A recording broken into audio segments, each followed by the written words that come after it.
Hey guys, welcome back to Real Political Array. Let's start the show. Recently ইন্ডিয়ার private sector একটা historic achievement achieve করেছে। Skyroot এরোস্পেসের Vikram one launch Sriharikota থেকে একটা major milestone mark করতে সফল হয়েছে, কারণ ইন্ডিয়ার first privately build orbital rocket has reached space and it has prove যে ইন্ডিয়ান প্রাইভেট স্পেস ইন্ডাস্ট্রিজ এখন ইসরোর সাথে স্টেজ শেয়ার করতে সক্ষম। এটা ইম্পর্টেন্ট কারণ স্পেস পাওয়ার আজকের দিনে শুধু এক্সপ্লোরেশনের জন্য নয়, এটা ইকোনমিক্স, সিকিউরিটি আর গ্লোবাল ইনফ্লুয়েন্সের সাথে ডাইরেক্টলি লিঙ্কড। একটা কান্ট্রি যদি small satellites on demand launch করতে পারে তাহলে তার ফ্লেক্সিবিলিটি বাড়ায় কমিউনিকেশনস, আর্থ অবজারভেশনস আর স্ট্র্যাটেজিক প্ল্যানিংয়ে। সো আর দেরি না করে let's start the video. Skyroot এরোস্পেসকে কে বানিয়েছে আর কিভাবে এই কোম্পানিকে ফান্ড করা হয়? স্কাইরুট এরোস্পেস হলো একটা Hyderabad based private space company, যেটা 2018 এস্টাবলিশ করেছিলেন ফর্মার ইসরো ইঞ্জিনিয়ার্স পবন কুমার চন্দানা এবং নাগা ভারত ডাকা। তার মিশন হলো affordable small satellite launch vehicles বানানো, আর বিক্রম ওয়ান হলো তার ফার্স্ট অরবিটাল ক্লাস রকেট। স্কাইরুটের ফান্ডিং জার্নি যদি আমরা দেখি, it is very unique. Company has received a mix of Indian এবং গ্লোবাল ইনভেস্টার্স মাল্টিপল ফান্ডিং রাউন্ডসে।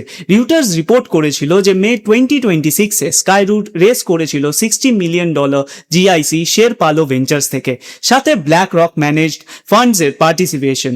এই ফান্ডিং টোটাল ক্যাপিটালকে নিয়ে গেছিল $160 মিলিয়ন, আর স্কাইরুটকে করেছিল India's first space tech unicorn. Earlier রাউন্ডসে থাকতো সিড এবং series A support Indian venture backers এবং স্ট্র্যাটেজিক ইনভেস্টার্স থেকে। এটা দেখায় যে স্কাইরুট বিল্ড হয়েছিল একটা লং পেশেন্ট ক্যাপিটাল মডেলের পরিকল্পনাতে, not a quick start up flip. এটা ইম্পর্টেন্ট কারণ রকেট ডেভেলপমেন্টের দরকার ইয়ার্স অফ টেস্টিং, ইঞ্জিনিয়ারিং আর repeated iteration before any possible launch. কেন স্কাইরুটের এই অরবিটাল লঞ্চ এত ইম্পর্টেন্ট ছিল?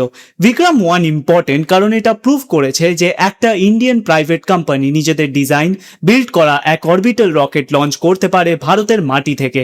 ইসরো বলেছে যে ভেহিকেলটা ইউজ করেছে 3 সলিড স্টেজ আর 1 লিকুইড স্টেজ, আর এই লঞ্চ মার্ক করে একটা বড় ওপেনিং প্রাইভেট পার্টিসিপেশনের জন্য ভারতের স্পেস সেক্টরে।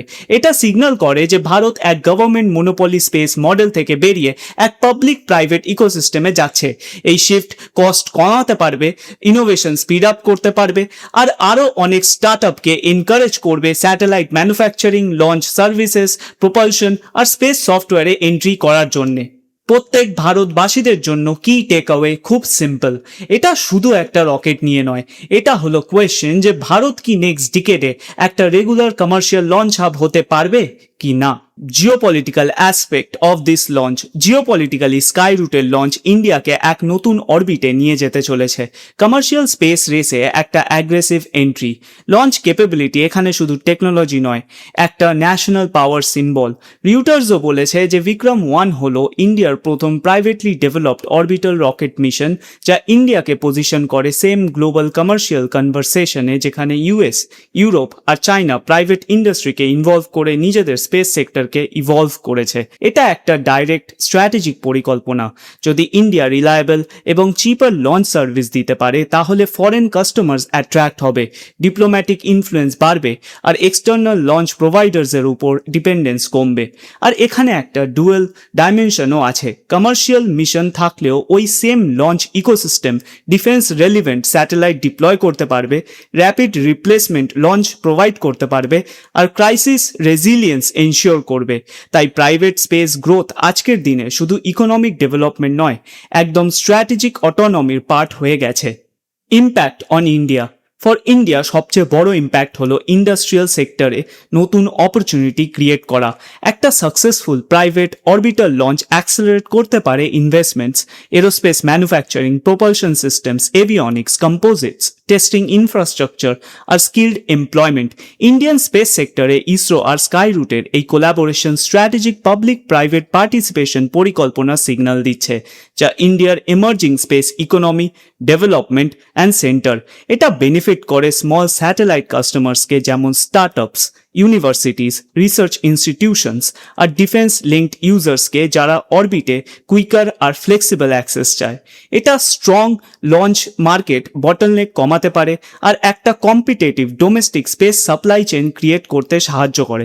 ম্যাক্রো লেভেলে এই লঞ্চ ইন্ডিয়াকে একটা সিরিয়াস গ্লোবাল স্পেস হাব হিসেবে পজিশন করতে হেল্প করবে।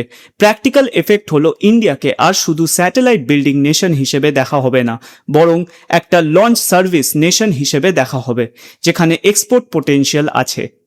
এই ডিসকাশনের শেষে আমি এটাই বলবো যে স্কাই রুটের বিক্রম-1 লঞ্চ একটা turning point into India space journey, কারণ এটা দেখিয়েছে যে ভারতের স্পেস প্রোগ্রাম এখন শুধু স্টেট লেড নয়, বরঞ্চ একটা ম্যাচিওর্ড ন্যাশনাল স্পেস ইন্ডাস্ট্রি হয়ে গেছে।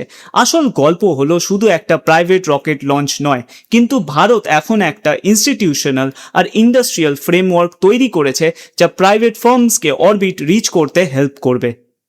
হেই এভরিওয়ান, আশা করছি ভিডিওটা সবার ভালো লেগেছে, আর এরমই ডিটেলড ইনফরমেটিভ ভিডিও আরও দেখতে হলে keep supporting me, so hit the like button, subscribe and comment. আজকের জন্য এখানেই শেষ। থ্যাংক ইউ, গুড বাই, জয় হিন্দ।